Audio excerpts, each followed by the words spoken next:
ಈಗಾಗಲೇ ಪುತ್ತೂರಿನ ಬನ್ನೂರಿನಲ್ಲಿ ಮೆಡಿಕಲ್ ಕಾಲೇಜಿಗೆ ಮೀಸಲಿಟ್ಟ ಜಾಗದಲ್ಲಿ ಉದ್ಯೋಗ ಸೃಷ್ಟಿಗೆ ಕಾರಣವಾಗುವ ಸೀ ಫುಡ್ ಪಾರ್ಕ್ ನಿರ್ಮಾಣವನ್ನು ಯಾವುದೇ ಕಾರಣಕ್ಕೂ ಕೈಬಿಡಬಾರದು. ಒಂದು ವೇಳೆ ಒತ್ತಡಕ್ಕೆ ಮಣಿದು ಕೈಬಿಟ್ಟಲ್ಲಿ ಪಡ್ನೂರು ಶ್ರೀರಾಮ್ ಫ್ರೆಂಡ್ಸ್ ವತಿಯಿಂದ ಹೋರಾಟ ಮಾಡಲಾಗುತ್ತೆ ಅಂತ ಸಂಘಟನೆಯ ಗೌರವಾಧ್ಯಕ್ಷ ನವೀನ್ ಪಡ್ನೂರು ಹೇಳಿದ್ದಾರೆ. ಪುತ್ತೂರಿನಲ್ಲಿ ಸುದ್ದಿಗೋಷ್ಠಿ ನಡೆಸಿ ಮಾತನಾಡಿದ ಅವರು, ಮುಂದೆ ಜಿಲ್ಲಾ ಕೇಂದ್ರವಾಗಿ ಮಾರ್ಪಾಡುವ ಪುತ್ತೂರಿನ ಅಭಿವೃದ್ಧಿ ನಿಟ್ಟಿನಲ್ಲಿ ಇಂತಹ ಉದ್ಯಮಗಳ ಅಗತ್ಯವಿದೆ. ಈಗಾಗಲೇ ಕೋವಿಡ್ನಿಂದಾಗಿ ಹಲವಾರು ಮಂದಿ ಉದ್ಯೋಗ ಕಳೆದುಕೊಂಡು ದೂರದ ಊರಿಗೆ ತೆರಳಿದವರು ಮತ್ತೆ ಮರಳಿ ಊರಿಗೆ ಬಂದಿದ್ದಾರೆ.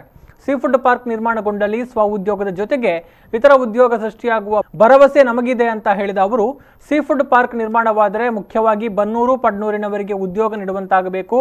ಇಲ್ಲದೇ ಇದ್ದಲ್ಲಿ ಈ ಕುರಿತು ಹೋರಾಟವನ್ನು ನಾವು ಮಾಡಲಿದ್ದೇವೆ ಅಂತ ಹೇಳಿದರು. ಮೆಡಿಕಲ್ ಕಾಲೇಜಿಗೆ ಮೀಸಲಿಟ್ಟ ಜಾಗದಲ್ಲಿ ಸದ್ಯದ ಪರಿಸ್ಥಿತಿಯಲ್ಲಿ ಮೆಡಿಕಲ್ ಕಾಲೇಜು ನಿರ್ಮಾಣದ ಪ್ರಸ್ತಾವನೆ ಇಲ್ಲ.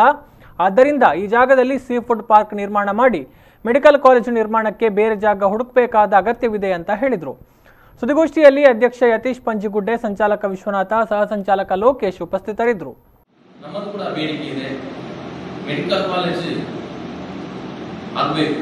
ಆದರೆ ಈಗ ಬಂದಂತ ಯೋಜನೆ ಸರ್ಕಾರದಿಂದಲೂ ಈಗಾಗಲೇ ಅನುಷ್ಠಾನಕ್ಕೆ ಹೋಗುವಂತ ಬಂದಂತ ಯೋಜನೆ ಅಲ್ಲೇ ಅನುಷ್ಠಾನ ಆಗಬೇಕು.